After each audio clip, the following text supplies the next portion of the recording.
She has dark skin. That's the first thing the white parents said when they saw their newborn. But they raised her anyway, believing it was just rare genetics. 10 years later, a stranger knocks. That's not your daughter. Comment where you're listening from. Let's begin. The fluorescent lights of the delivery room cast harsh shadows across Jane DeWine's exhausted face as the final push brought her daughter into the world. After 18 hours of labor, the sound she'd been waiting 9 months to hear finally filled the room. A baby's first cry, strong and healthy. "Is she okay?" Jane gasped, reaching out instinctively for her child. But instead of placing the baby in her arms, the medical team huddled around the warming table, their urgent whispers creating a knot of fear in her chest. "Mrs. DeWine, your daughter needs immediate medical attention, Doctor," Reeves said gently, his voice carrying that careful tone doctors use when delivering difficult news. "We need to take her to the NICU right away." Before Jane could even glimpse her baby's face, the tiny bundle was whisked away through the double doors, leaving behind only the echo of that single, perfect cry. The next few hours passed in a blur of medical jargon, consent forms, and the terrible waiting that comes with not knowing if your child will survive their first day of life. Justin DeWine burst through the hospital doors at 3 a.m., still wearing the wrinkled business suit from his emergency flight back from Chicago. He'd left for the conference 3 days ago, thinking he had plenty of time before the baby's due date. The frantic call from his mother-in-law had sent him racing to the airport, his heart pounding with every delayed flight announcement. "Where is she? How's Jane? How's the baby?" The questions tumbled out as he found his wife's room, her pale face a stark contrast to the hospital pillows. Jane had been his college sweetheart, the woman who made him laugh even on his worst days, and seeing her exhausted and worried made his chest tighten with protective instincts. "She's stable now," Jane whispered, gripping his hand with surprising strength. "Justin, they say we can see her. They say she's going to be okay." The walk to the NICU felt endless, their footsteps echoing in the sterile hallway. Through the glass window, a nurse pointed to an incubator in the far corner. "That's your daughter," she said with a warm smile. "She's a fighter." Justin and Jane approached the tiny bed hand in hand, their hearts full of the love they'd been saving for this moment. But as they looked down at their daughter for the first time, both of them froze. The beautiful baby girl sleeping peacefully in the incubator had dark, rich skin that contrasted sharply with the white blanket tucked around her tiny body. Her features were delicate and perfect, but undeniably African-American. Justin felt the blood drain from his face. Jane's hand flew to her mouth, her eyes wide with shock and confusion. They stood in stunned silence, both of their minds racing to make sense of what they were seeing. "There must be some mistake," Jane whispered, her voice barely audible. "This can't be. I mean, how is this possible?" Dr. Reeves, who had been watching their reaction, stepped forward with the gentle patience of someone who had witnessed many surprising moments in his career. "I know this is unexpected," he said quietly, "but genetics can be surprising. Sometimes traits from distant ancestors can appear unexpectedly. Mrs.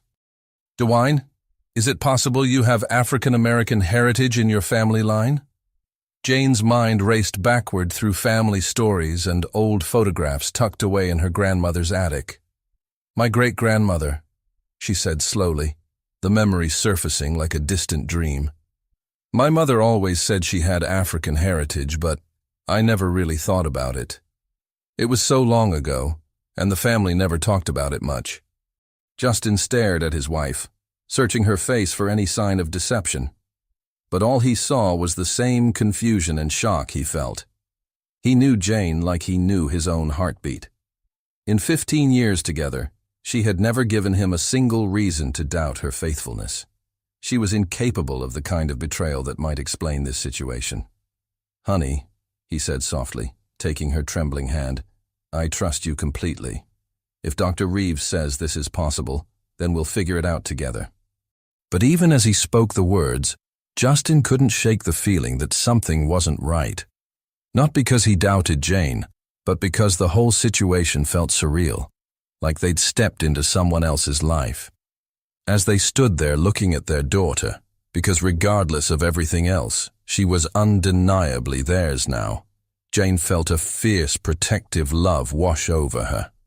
This tiny person had fought to survive her first hours of life, and nothing else mattered more than that. "What should we name her?" Justin asked, his voice thick with emotion. "Christy," Jane said without hesitation, like the flowers that bloom against all odds. They stayed by Christy's side for hours, taking turns holding her tiny hand through the incubator's porthole, marveling at her perfect fingernails and the way she seemed to calm when she heard their voices. Love, they discovered, doesn't depend on what you expect. It simply grows to fill the space that matters most. Over the following weeks, as Christy grew stronger and finally came home, Justin and Jane settled into the beautiful chaos of new parenthood. Friends and family had various reactions to Christy's appearance, ranging from awkward silence to well-meaning questions about genetics that neither parent could fully answer. But Jane and Justin created a protective bubble around their small family, choosing love over explanations. Yet sometimes, in the quiet moments of late-night feedings, Justin would catch himself wondering about the odds of such a dramatic genetic throwback, and Jane would notice him staring at Christy with a puzzled expression, as if he were trying to solve a mystery that had no clear answer. What they didn't know was that 10 years later, a stranger would knock on their door with a truth so shocking it would change everything they thought they knew about their family. But for now, in these precious early days, they were simply three people learning to love each other, unaware that their story was far more complicated than either of them could have imagined. 10 years had passed since that bewildering night in the hospital, and the DeWine family had settled into a rhythm that felt as natural as breathing.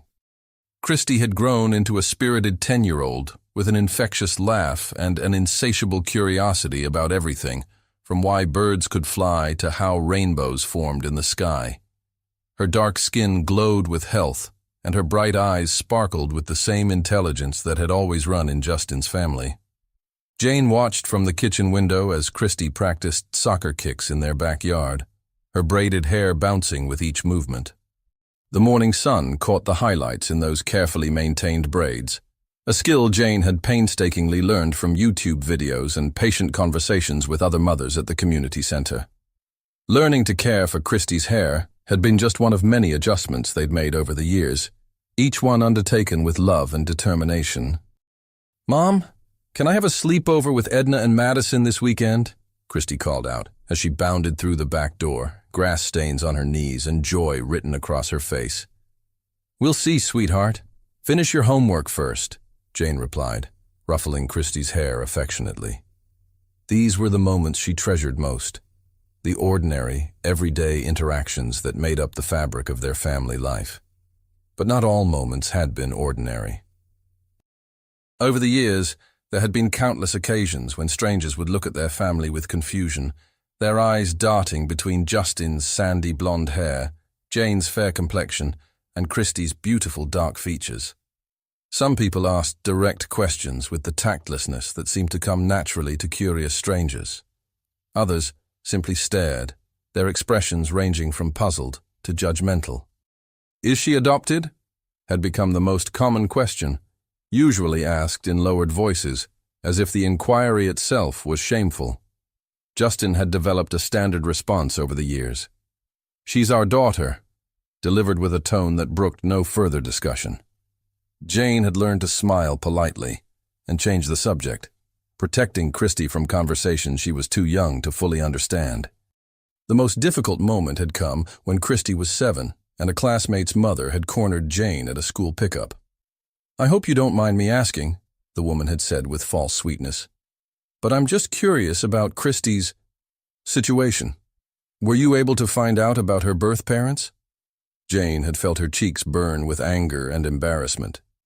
"Christy is our biological daughter," she had replied firmly, watching the woman's face cycle through disbelief, confusion, and finally awkward apology.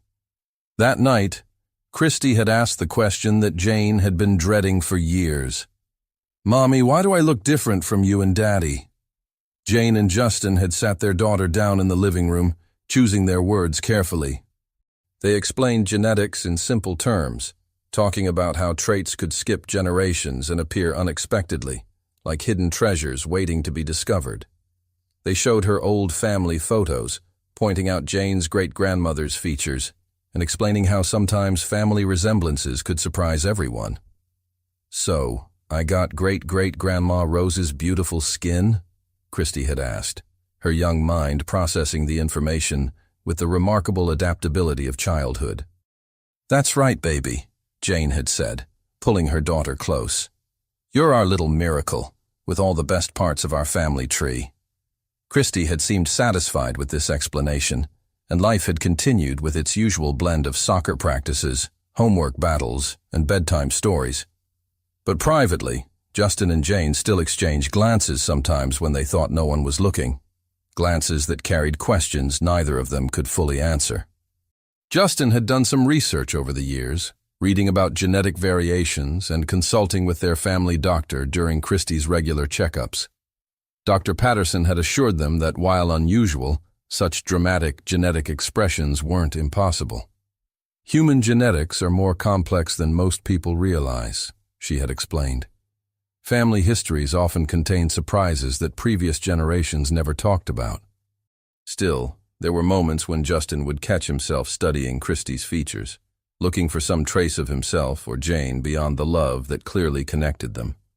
He felt guilty about these moments of doubt, especially when Christy would climb into his lap for their evening reading ritual, her complete trust in him evident in the way she relaxed against his chest. Jane had joined a support group for parents of children who looked different from them, though she never specified whether Christy was adopted or biological. The other parents shared stories of navigating questions, building confidence in their children, and dealing with their own moments of uncertainty.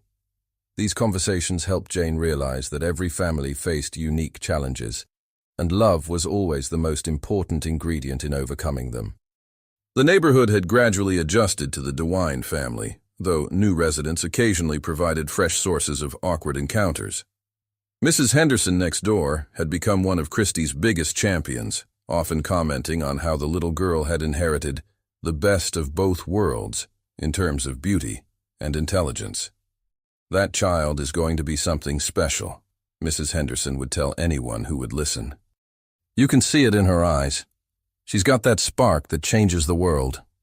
At school, Christy had developed a tight group of friends who accepted her without question, the way children often do before the world teaches them to see differences as problems to be solved. Her teacher, Ms. Reeves, had praised Christy's academic performance and her natural leadership abilities during parent-teacher conferences. "She has a gift for bringing people together," Ms. Reeves had told Jane and Justin during their last meeting. "The other children gravitate toward her because she has such a generous heart." These affirmations filled Justin and Jane with pride, but they also heightened their protective instincts. They knew that as Christy grew older, the questions would become more complex and potentially more hurtful. They had already begun discussing how to help her navigate questions about identity and belonging that they themselves couldn't fully answer. Jane had started keeping a journal documenting Christy's milestones and achievements, creating a record of their daughter's remarkable personality and talents. She wanted Christy to have something tangible that showed how loved and valued she was, regardless of any questions about genetics or appearance. The family had developed traditions that celebrated their unique bond. Every year on Christy's birthday, they would plant a new flower in their garden, adding to what they called Christy's Rainbow, a collection of blooms in every color that represented the beauty of diversity and growth. They would take photos by the garden each year, documenting how both Christy and her flowers flourished with care and attention. During Black History Month at school, Christy had come home with questions about heritage and culture. Jane and Justin had done their best to research and share information about African American history and achievements, though they sometimes felt inadequate to provide the depth of cultural connection that might have come more naturally to other families. "I want to learn everything," Christy had declared with the enthusiasm that characterized her approach to life. "If great-great-grandma Rose's family came from Africa, then that's part of my story too, right?" Jane and Justin had enrolled Christy in a cultural enrichment program at the community center, where she learned African dance and heard stories from elders in the African American community. Watching their daughter's joy in discovering these connections filled them with happiness, even as they sometimes felt like outsiders looking in. But beneath all these adaptations and celebrations, a small voice in Jane's mind occasionally whispered questions she tried to silence. The genetic explanation had satisfied everyone, including themselves most of the time. But there were moments, usually in the quiet hours before dawn when sleep eluded her, when she wondered about the statistical odds of such a dramatic variation. Justin had similar moments of uncertainty, though he kept them to himself. Sometimes he would find himself researching genetics online, reading about DNA inheritance patterns, and trying to understand the science behind their beautiful mystery. The information he found generally supported what their doctors had told them, but the nagging feeling that something didn't quite add up never completely disappeared. Neither of them could have imagined that their quiet doubts were actually intuition, preparing them for a truth so shocking that it would redefine everything they thought they knew about their family. In just a few short months, a stranger would arrive at their door with information that would transform their understanding of love, loss, and the complicated ways that families are formed. For now, though, they were simply living their lives, raising their remarkable daughter, and building memories that would prove more precious than they could possibly know. The October morning started like any other Saturday in the DeWine household. Jane was folding laundry in the living room, while Justin prepared pancakes in the kitchen, the sweet aroma of vanilla and cinnamon filling the air. Christy sat at the dining table working on a school project about family trees, her colored pencils scattered across poster board as she carefully drew branches connecting names and dates. "Mom, can you help me with great-great-grandma Rose's part?" Christy called out, holding up a purple crayon. "I want to make her branch really special since that's where I got my beautiful skin from." Jane smiled, setting down a stack of towels to examine her daughter's artwork. The family tree was elaborate and colorful, with each family member represented by a different colored leaf. Christy had drawn herself as a bright golden leaf, positioned proudly at the bottom of the tree. "That looks wonderful, sweetheart. Maybe we can add some of those sparkly stickers to make it even more special." The peaceful morning was interrupted by the sharp sound of the doorbell, followed by 3 firm knocks. Justin wiped his flour-covered hands on a dish towel and headed toward the front door, expecting to see their neighbor, Mrs. Henderson, or perhaps a delivery driver. Instead, he found himself face to face with a man he'd never seen before. Tall, probably in his 60s, with graying hair and tired eyes that seemed to carry the weight of difficult decisions. The stranger's hands trembled slightly as he clutched a manila envelope against his chest. "Are you Justin DeWine?" the man asked, his voice rough with emotion. "Yes, I am. Can I help you?" The man's eyes darted past Justin toward the interior of the house, where the sounds of normal family life could be heard. Jane's gentle voice, Christy's laughter, the distant sizzle of pancakes on the griddle. "My name is Todd Chen," the man said slowly. "I need to speak with you and your wife about something very important. It's about your daughter, Christy." Justin felt his stomach clench with the same protective instinct that had guided him through 10 years of curious questions and sideways glances. "I'm sorry, but if this is about some kind of research or interview—" "Please," Todd interrupted, his voice breaking slightly. "This isn't what you think. I have information about how Christy came to be your daughter. Information that will change everything you believe about your family." The words hung in the air between them like a challenge to everything Justin thought he knew about his life. Jane appeared behind him, drawn by the serious tone of the conversation, her eyes immediately assessing the stranger with the sharp intuition that came from years of protecting her family from unwanted intrusions. "What's this about?" she asked, moving to stand beside Justin, their shoulders touching in the unconscious solidarity of parents united in defense of their child. Todd's gaze moved between them, and Jane could see genuine anguish in his expression. Not the curiosity of a stranger seeking gossip, but the pain of someone carrying a burden too heavy to bear alone. "May I come in?" Todd asked quietly. "What I have to tell you." It's not something that should be discussed on your doorstep. Justin and Jane exchanged a glance filled with 10 years of shared experiences.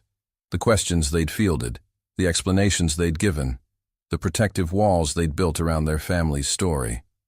Something in Todd's demeanor suggested this wasn't another curious neighbor or well-meaning stranger with theories about genetics. "Christy, honey, why don't you take your project upstairs and work on it in your room for a while?" Jane called out, her voice carefully controlled. "But Mom, I wanted to show you the sparkles I'm adding to." "Just for a little while, sweetie. We'll look at it together after lunch, okay?" They waited until they heard Christy's footsteps on the stairs and the soft click of her bedroom door closing. Justin gestured for Todd to enter, leading him to the living room, where the evidence of their normal, happy life surrounded them. Family photos on the mantel, Christy's soccer trophies on the bookshelf, the art projects that decorated their refrigerator. Todd sat heavily in the offered chair, the manila envelope still clutched in his hands like a lifeline. For a long moment, he simply stared at the family photos, his eyes lingering on images of Christy at various ages, her first steps, birthday parties, school concerts, soccer games. "She's beautiful," he said softly. "She looks happy. Loved." "She is loved," Justin said firmly. "Whatever you think you know about our family." 10 years ago, Todd interrupted, his voice barely above a whisper, "there was a man named Spencer Torres.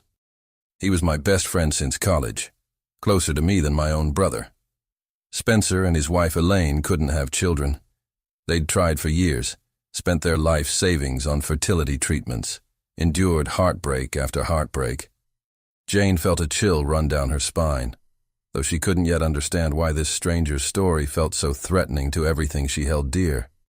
Todd continued, his hands shaking as he opened the manila envelope and withdrew a stack of documents and photographs. Spencer was desperate to become a father. Elaine was falling into a depression that scared all of us who loved her. They'd started looking into adoption, but the waiting lists were long, and they weren't young anymore. "I don't understand what this has to do with us," Jane said, though her voice lacked conviction. Deep in her heart, she was beginning to fear exactly where this conversation was heading. "Spencer found a nurse who worked at St. Mary's Hospital," Todd said, his words coming faster now, as if speed might make the truth less painful to deliver. "A nurse who was willing to help desperate couples for the right price. Her name was Patricia Kenny, and she had a system." The name of the hospital where Christy was born hit Justin like a physical blow. He sank onto the couch beside Jane, their hands automatically finding each other in the unconscious gesture of people preparing to face disaster together. "On the night your daughter was born," Todd continued, "there was another woman in labor at the same hospital, a young homeless woman named Mary Santos. She was alone, scared, and sick. She died shortly after giving birth, but her baby survived, a beautiful little girl with dark skin and the strongest cry the nurses had ever heard." Jane's breath caught in her throat. She remembered that cry, the single perfect sound that had announced her daughter's arrival into the world before the medical team had whisked the baby away for urgent care. "Patricia Kenny saw an opportunity," Todd said, his voice filled with disgust for what he was describing. "She told Spencer and Elaine that she'd found them the perfect baby, a newborn whose mother had died and who had no other family. Meanwhile, she took that baby and gave her to you, claiming your biological daughter needed emergency medical attention." The room seemed to spin around Jane as the implications of Todd's words sank in. "You're saying," she began, but couldn't finish the sentence. "I'm saying that the daughter you've raised and loved for 10 years, Christy, is not your biological child. Your real daughter was given to Spencer and Elaine Torres, who raised her believing she was meant to be theirs." Justin shot to his feet, anger and disbelief warring in his chest. "That's impossible. You're talking about some kind of conspiracy, some elaborate mix-up. These things don't happen in real life."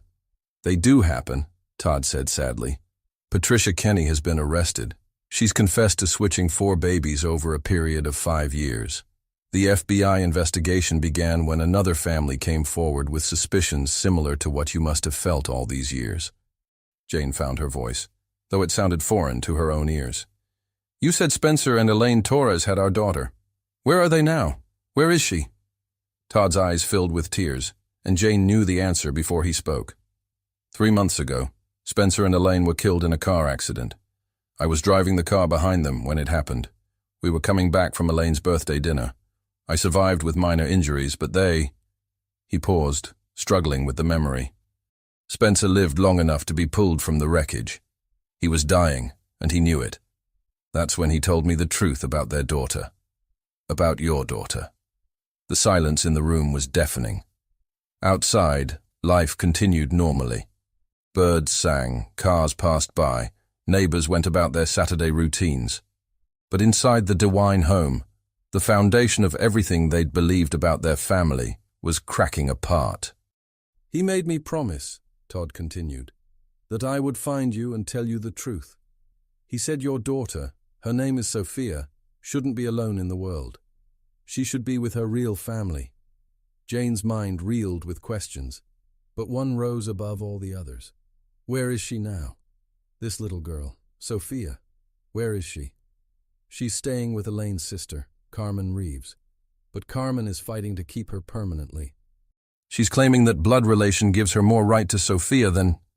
He gestured helplessly around the room. Than the truth does.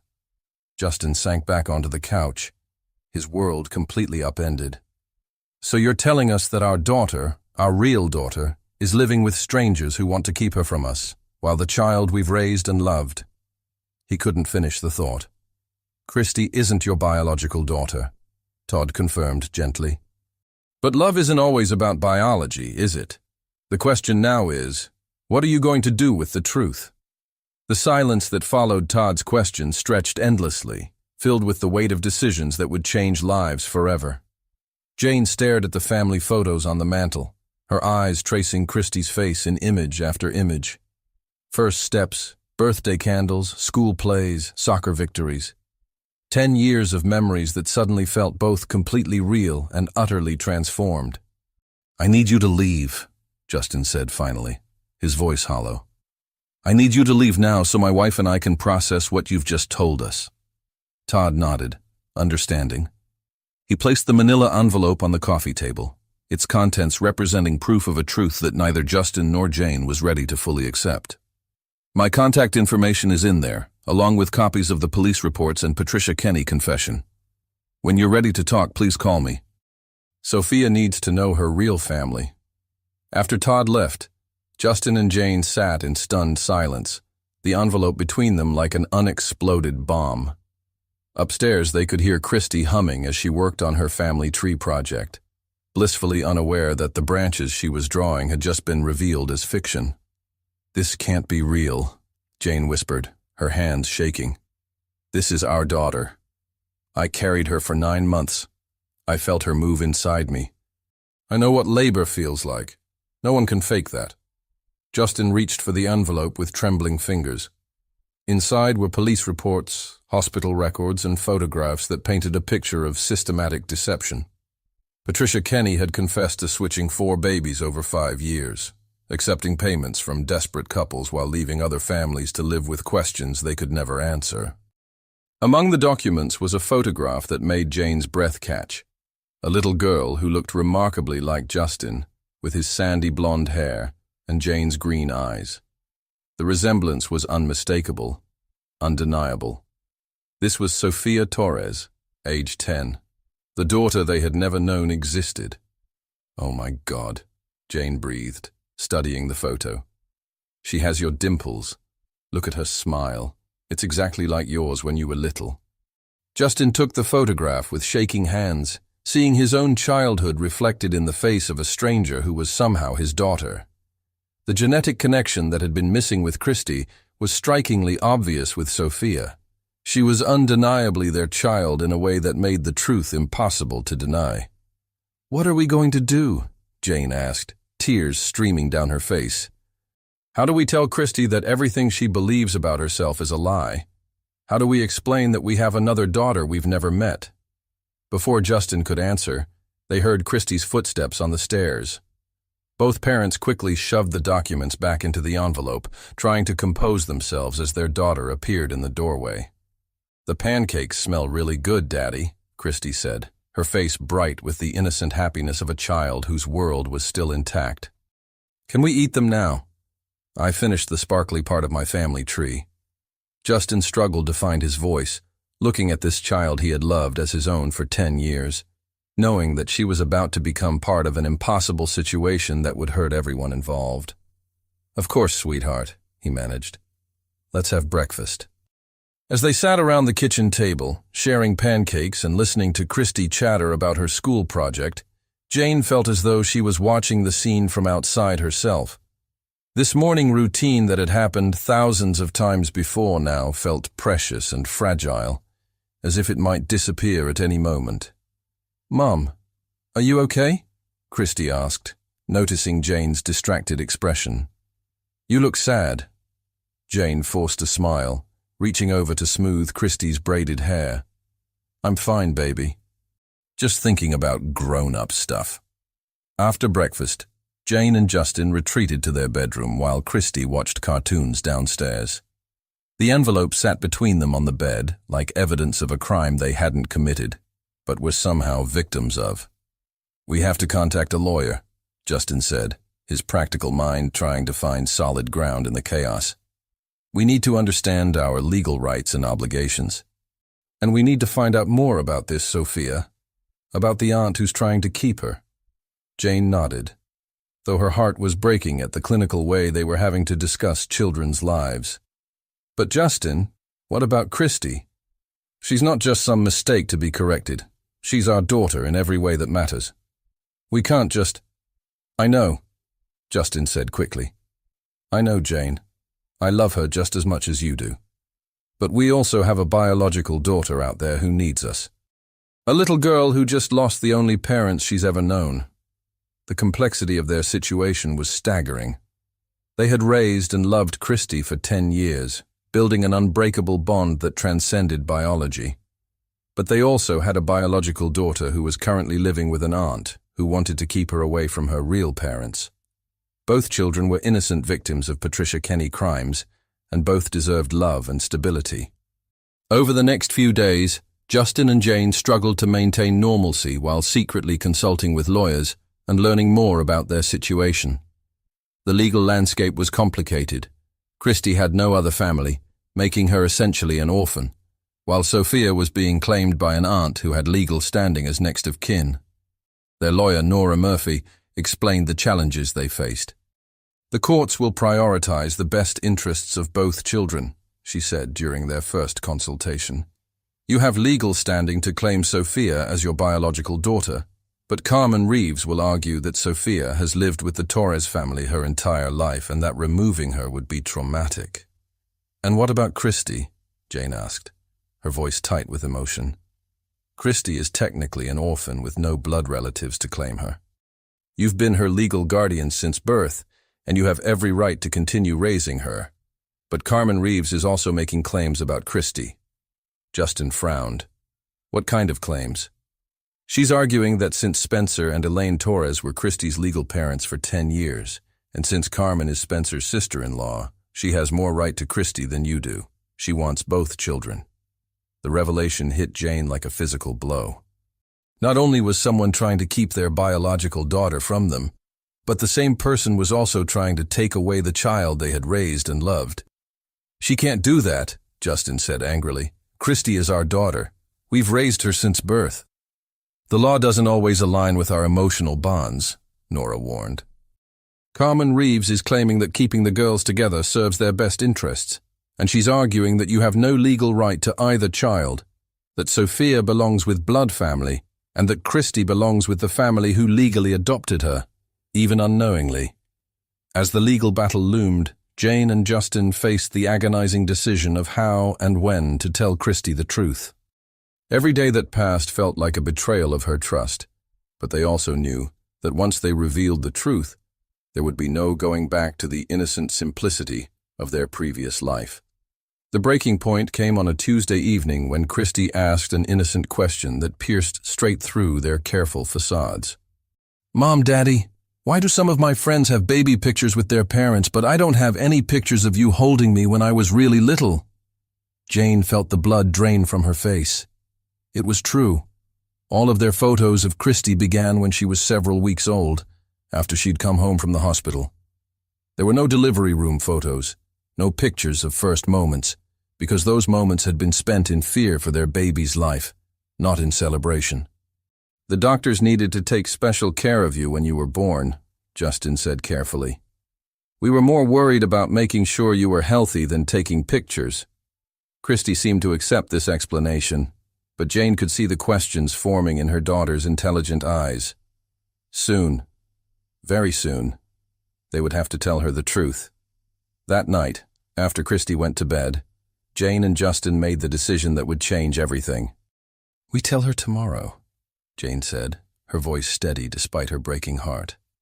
"She deserves to know the truth before the legal battles begin, and we need to prepare her for the possibility that she might meet Sophia."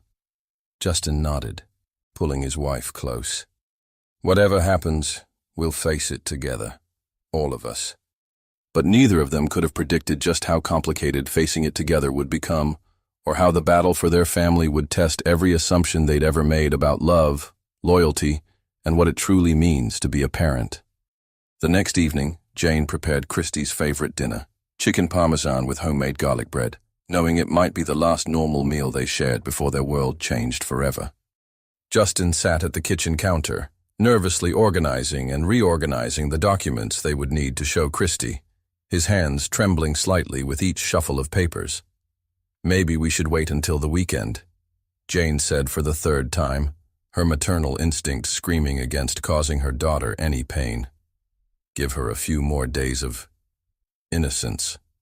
"Jane, we can't keep lying to her," Justin replied gently. "She's already asking questions, and if this goes to court, she'll find out anyway. She deserves to hear it from us, in our home, where she feels safe." After dinner, they settled into the living room, with the same careful choreography they'd used for previous difficult conversations. When Christy's grandfather had died, when they'd had to explain why some people looked at their family strangely, when she'd asked about more complicated aspects of growing up. Jane sat on one side of their daughter, Justin on the other, creating a protective circle of love around the child whose world was about to shift. "Christy, sweetheart," Jane began, her voice catching slightly, "Daddy and I need to tell you something very important. Something that might be confusing and maybe a little scary. But we want you to know that no matter what we tell you, nothing changes how much we love you." Christy's bright eyes moved between her parents, sensing the gravity of the moment with the intuition that children possess. "Am I in trouble? Did I do something wrong?" "No, baby, you didn't do anything wrong," Justin assured her, reaching for her small hand. "This is about something that happened when you were born, something we just found out about ourselves." Jane took a deep breath, knowing that the next words would change their daughter's life forever. "Christy, you know how we've always told you that sometimes genetics can be surprising, and that's why you look different from Daddy and me?" Christy nodded, her expression serious now. "Well, we found out that there's another reason you look different from us," Jane continued, choosing each word carefully. "When you were born at the hospital, there was a mistake. A very big mistake made by a nurse who did something wrong." "What kind of mistake?" Christy asked, her voice small. Justin leaned forward, his eyes never leaving his daughter's face. "The nurse switched you with another baby, sweetheart. Your birth mother was a young woman who died shortly after you were born, and she didn't have any family to take care of you. The nurse gave you to us, and she gave our biological baby to another family." The silence that followed was deafening. Jane watched as Christy processed this information, her young mind working to understand concepts that even adults struggled with. "So, I'm not really your daughter?" Christy asked, her voice barely above a whisper. "You are our daughter," Jane said fiercely, pulling Christy close. "You are our daughter in every single way that matters. We have loved you and raised you and been your parents for 10 years. That will never change, no matter what." "But somewhere, there's another little girl who is your real daughter," Christy continued, the sharp intelligence that had always amazed her parents now working against them as she grasped the full implications of what they were telling her. Justin nodded, his heart breaking at the pain in his daughter's eyes. Yes, there is. Her name is Sophia, and she's exactly your age. She lived with another family who loved her very much, but they died in a car accident a few months ago. Christy was quiet for a long moment, her small hands fidgeting with the hem of her shirt. When she spoke again, her question surprised them. Is she pretty like me? Jane smiled through her tears. She's very pretty, but in a different way. She has Daddy's blonde hair and my green eyes. But Christy, listen to me. This doesn't mean you're any less beautiful or any less special. It just means our family story is more complicated than we thought. Can I see a picture of her? Justin hesitated, then reached for the photograph that had been burning a hole in his conscience for days. He handed it to Christy, watching as she studied Sophia's face with the careful attention she brought to everything important in her life. She does look like you, Daddy, Christy said matter-of-factly. Her smile is the same. She paused, then looked up at her parents. Is she sad? Since her parents died, we think she probably is very sad, Jane admitted. That's part of why we needed to tell you about this. Sophia is living with her aunt right now, but we're her real parents, and we think she should be with us. Would she come live here? With us? The question hung in the air, loaded with implications that Justin and Jane were still sorting through themselves. The truth was, they didn't know what would happen. Carmen Reeves was fighting to keep both girls. The legal system was complex, and everyone involved was trying to determine what would be best for two children who had become pawns in an adult situation they had never asked for. We're not sure yet, sweetheart, Justin said honestly. There are some grown-up things we need to figure out first, but we want you to know that no matter what happens, you will always be our daughter, and you will always have a home with us. Christy nodded, then asked the question that shattered Jane's heart. Does Sophia know about me? Does she know she has a sister? We don't think so, not yet, Jane replied. She's probably just as confused as you are right now. That night, after Christy had gone to bed with more questions than answers, Jane and Justin held each other and wept for the complexity of loving children in an imperfect world.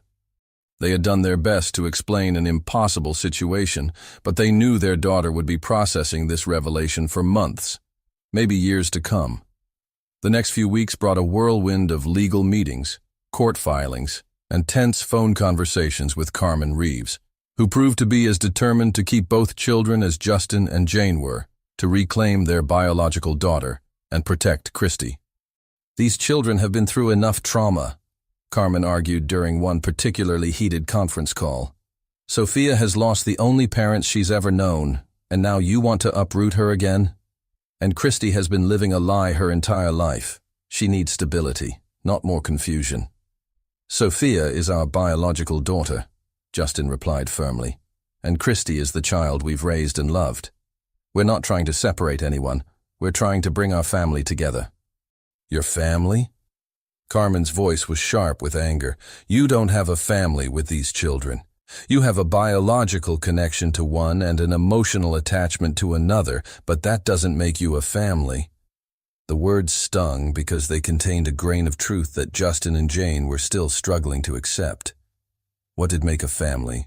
Biology, love, legal documents, time, all of the above. The breakthrough came when Christy herself asked to meet Sophia. I keep thinking about her, she told her parents one evening. About how she must feel, losing her mom and dad, and then finding out she has other parents she's never met. Maybe if we could just talk to each other, we could figure out what's right. It was the wisdom of a child cutting through the complexity of adult emotions and legal battles. Jane and Justin realized that perhaps they had been so focused on what they wanted and what they thought was best that they had forgotten to consider what the children themselves might need. Their lawyer arranged for a supervised meeting at her office, neutral ground where both girls could meet without the pressure of choosing sides. Carmen Reeves agreed reluctantly, bringing Sophia with the same protective instincts that drove Justin and Jane. The moment Sophia walked into the conference room, Jane's breath caught. Seeing her biological daughter in person was like looking at Justin's childhood photos come to life. The resemblance was unmistakable and deeply moving. But it was Christy's reaction that surprised everyone. Instead of jealousy or confusion, Christie's face lit up with genuine warmth as she looked at Sophia. "Hi," she said simply. "I'm Christie. I guess we're kind of sisters." Sophia, who had been nervous and withdrawn, seemed to relax slightly at Christie's friendly approach. "Hi," she replied softly. "This is all really weird, isn't it?" "Super weird," Christie agreed with a grin. "But maybe we can figure it out together." As the two girls began to talk, sharing their confusion and their losses, the adults in the room began to understand that the solution to their complex situation might come not from legal arguments or custody battles, but from the simple wisdom of two children who recognized that they were both victims of the same crime and both deserving of love and family. The turning point came 3 weeks later, during what was supposed to be a routine court hearing to determine temporary custody arrangements. Judge Patricia Turner had spent hours reviewing case files, DNA reports, and testimonies from all parties involved. The courtroom was tense with the weight of decisions that would shape two young lives forever. Carmen Reeves sat with her lawyer, dressed in her best suit, presenting the image of a stable, traditional guardian. She had spent months arguing that keeping both girls together in her home served their best interests, that disrupting Sophia's life further would be cruel, and that the DeWine family had no real claim to children they barely knew. Justin and Jane sat with their attorney, Nora Murphy, their hands clasped tightly together. Behind them, Todd Chen sat quietly, the man whose conscience had started this entire legal battle by revealing the truth about Patricia Kenny crimes. But the most important people in the courtroom were Christie and Sophia themselves, who had requested to speak to the judge privately. Over the past weeks, the two girls had spent several supervised visits together, and their bond had grown in ways that surprised everyone involved. "Your Honor," Nora Murphy addressed the court, "before you make your decision, I believe there are some new developments that the court should consider." Judge Turner looked up from her papers, her expression patient but weary. This case had become one of the most complex custody situations she'd encountered in 20 years on the bench. "The children have asked to address the court," Nora continued, "and there's been a significant discovery about Mrs. Reeves's motivations that we believe is relevant to your decision." Carmen Reeves shifted uncomfortably in her seat as Nora presented new evidence that had come to light during the investigation. Financial records showed that both Spencer and Elaine Torres had substantial life insurance policies, with Sophia listed as the primary beneficiary. Additionally, Spencer had been quietly setting aside money for Sophia's college education, accounts that would be controlled by her legal guardian until she turned 18. "Your Honor," Nora explained, "our investigation suggests that Mrs. Reeves's desire to maintain custody of both children may be financially motivated. She stands to control nearly $500,000 in insurance benefits and education funds if she becomes Sophia's legal guardian." Carmen's lawyer quickly objected, but the evidence was clear. Phone records showed that Carmen had contacted the insurance companies within days of the accident, inquiring about benefits and payout schedules. She had also made inquiries about selling Spencer and Elaine's house, despite the fact that Sophia had expressed wanting to keep some of her adoptive parents' belongings. Judge Turner called for a recess, during which she met privately with both Christie and Sophia in her chambers. What transpired during that conversation remained confidential, but when court reconvened, both girls were present in the courtroom, standing together with a solidarity that spoke volumes about the bond they had formed. "Your Honor," Sophia said, her voice clear despite her nervousness, "Christie and I have talked about this a lot, and we want to tell you what we think should happen." Judge Turner leaned forward, her expression gentle. "I'm listening, Sophia. I miss my mom and dad, Spencer and Elaine, every single day," Sophia continued, her voice catching slightly. "They loved me so much, and I know they would want me to be happy and safe. But Aunt Carmen, she doesn't really want us because she loves us. She wants us because of the money." Christie stepped forward, her hand finding Sophia's in a gesture of support. "And Judge, I know the DeWine aren't my biological parents, but they're the only parents I've ever known. They love me for who I am. Not because they have to or because of money. They chose to love me every single day for 10 years. "What are you girls suggesting?" Judge Turner asked gently. Sophia took a deep breath. "I want to live with my real parents, Justin and Jane. And I want Christy to stay with them too, because they're her real parents in the way that matters most. We want to be sisters for real, not just because some nurse made a mistake 10 years ago."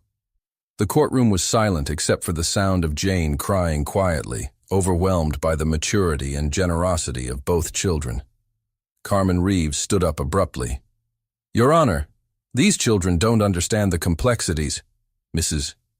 Reeves," Judge Turner interrupted firmly, "I think these children understand the situation better than any of the adults in this room." The judge's final ruling was swift and decisive. Sophia Torres would be placed in the custody of her biological parents, Justin and Jane DeWine. Christy Santos DeWine, her new legal name honoring both her birth mother and the family who raised her, would remain with the DeWine family through formal adoption proceedings. Carmen Reeves's petition for custody was denied, and she was ordered to undergo investigation for potential financial exploitation of minors. Patricia Kenny, the nurse whose crimes had created this situation, was sentenced to 5 years in prison and ordered to pay restitution to all affected families. 3 other families came forward during the investigation, leading to the reunion of children with their biological parents and the resolution of years of unanswered questions. The transition wasn't easy. Sophia grieved deeply for Spencer and Elaine Torres, the only parents she had ever known. She needed therapy to process her losses and adjust to living with biological parents who were essentially strangers. Justin and Jane gave her space to mourn while slowly building new relationships based on patience and understanding rather than forced familiarity. Christy, meanwhile, struggled with questions about identity and belonging that would take years to fully resolve. But with the support of her parents and her new sister, she began to understand that love creates family bonds that are stronger than genetics or legal documents. 6 months after the court ruling, the DeWine family stood together in their backyard, adding new flowers to what had once been called Christy's Rainbow, and was now known as the Sisters' Garden. Sophia had chosen sunflowers, bright, strong flowers that always turned toward the light, while Christy had selected purple cosmos, delicate but resilient blooms that thrived in unexpected conditions. "You know what's funny?" Sophia said as they planted the new additions, dirt under her fingernails and sun in her hair. "Spencer and Elaine used to tell me that family isn't just about blood, it's about choosing to love someone every day. I didn't really understand what they meant then." "And now?" Jane asked, kneeling beside her biological daughter, who was slowly becoming her chosen daughter as well. "Now I think they were preparing me for this," Sophia replied. "For understanding that you and Justin are my biological parents, but Christy is my sister because we chose each other. And Spencer and Elaine will always be my parents too. Because love doesn't disappear just because people do." Christy looked up from the cosmos she was carefully transplanting. "I think great-great-grandma Rose would have liked Sophia," she said thoughtfully. "She would have said that sometimes the best families are the ones that grow in unexpected ways." Justin wrapped his arms around both girls, marveling at their wisdom and resilience. "I think she would have been proud of both of you," he said, "and I think she would have loved watching our family grow into exactly what it was meant to be." That evening, as they sat around the dinner table sharing stories about their day, Jane looked at her family, her husband, her biological daughter who was learning to call her mom, and her adopted daughter who had taught them all that love transcends genetics, and realized that some mistakes create miracles. The nurse's crime had caused years of confusion and pain, but it had also brought together a family that might never have existed otherwise. 2 girls who had lost their birth parents in different ways had found each other and discovered that sisterhood isn't about sharing DNA. It's about sharing life, love, and the daily choice to be family. And in a house filled with laughter, homework battles, soccer practice schedules, and bedtime stories, 4 people learned that the truest families are built not on accidents of birth, but on deliberate acts of love that choose to grow stronger every single day. If you've made it this far, thank you. I hope this story made you feel something. If it did, consider subscribing, and I'll be here waiting for you in the next